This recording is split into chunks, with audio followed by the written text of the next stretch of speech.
बच्चों, आज हम पढ़ेंगे कक्षा 6 हिंदी की पाठ्य पुस्तक मल्हार से पाठ 11 चेतक की वीरता, जिसे श्याम नारायण पांडे ने लिखा है। इसमें महाराणा प्रताप के वफादार और बहादुर घोड़े चेतक की गति और उसकी वीरता का सुंदर वर्णन किया गया है। तो चलिए एक एक पंक्ति का अर्थ समझते हैं। रणबीर चौकड़ी भर भर कर चेतक बन गया निराला था। युद्ध के मैदान में छलांगे मार मार कर चेतक सबसे अनोखा और अद्भुत घोड़ा बन गया था। राणा प्रताप के घोड़े से पड़ गया हवा को पाला था। महाराणा प्रताप के इस पराक्रमी घोड़े से ऐसा लगता है मानो हवा का भी मुकाबला हो गया। वो हवा से भी ऐसा लगता था जब वो दौड़ता था कि वो हवा से भी तेज भाग रहा है। गिरता न कभी चेतक तन पर राणा प्रताप का कोड़ा था। चेतक के शरीर पर कभी भी राणा प्रताप को कोड़ा मारने की नौबत नहीं पड़ती थी, क्योंकि वो राणा प्रताप के बैठते ही उनके इशारे से ही चलता था। वह दौड़ रहा अरिमस्तक पर या आसमान पर घोड़ा था। वह दुश्मनों के सिरों के ऊपर दौड़ रहा था, यानी कि जब महाराणा प्रताप का युद्ध चल रहा था तो वो शत्रु सेना को कुचलता हुआ आगे बढ़ रहा था, या आसमान का घोड़ा था, या ऐसा लगता था मानो वह आसमान में उड़ रहा हो। जो तनिक हवा से बाग हिली लेकर सवार उड़ जाता था। जैसे ही हवा के झोंके से घोड़े की लगाम थोड़ी सी भी हिलती, वह अपने सवार महाराणा प्रताप को लेकर हवा की गति से भागने लगता था।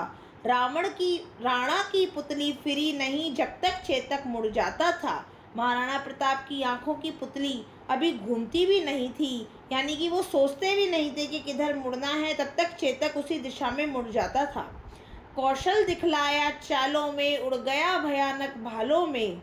उसने दौड़ने की अपनी बहुत सारी कौशलता दिखाई। वह दुश्मन के भयानक भालों से भी बचकर बीच में से तेजी से निकल गया। निर्भीक गया वह ढालों में, सरपत दौड़ा कव्वालों में। वह बिना किसी के डर के शत्रुओं की ढालों के बीच घुस गया और म्यान से निकली चमकती हुई तलवारों के बीच बहुत तेज दौड़ा। है यहीं रहा अब यहाँ नहीं, वह वहाँ रहा है वहाँ नहीं। कभी कभी ऐसा लगता था कि वह यहाँ पर है, लेकिन वो वहाँ से भी आंखों से ओझल हो जाता। वह जहाँ दिखाई देता था तुरंत वहाँ से दूसरी तरफ आगे निकल जाता था। थी जगह न कोई जहाँ नहीं, करी किस अरिमस्तक पर कहाँ नहीं। युद्ध के मैदान में ऐसी कोई जगह नहीं बची थी जहाँ वे ना पहुँचा हो, और ऐसा कोई भी शत्रु नहीं था, यानी कि ऐसा शत्रु का कोई भी सिर नहीं था जहाँ पर चेतक ने अपने खुर यानी अपने पैर ना रखे हों। बढ़ते नद सा वह लहर गया, वह गया गया फिर ठहर गया। चेतक बढ़ती हुई तेज नदी की तरह लहरें लेता हुआ तेजी से आगे बढ़ गया। वह पल भर में शत्रुओं के बीच पहुंच जाता था और फिर वीरता से वहां रुक गया।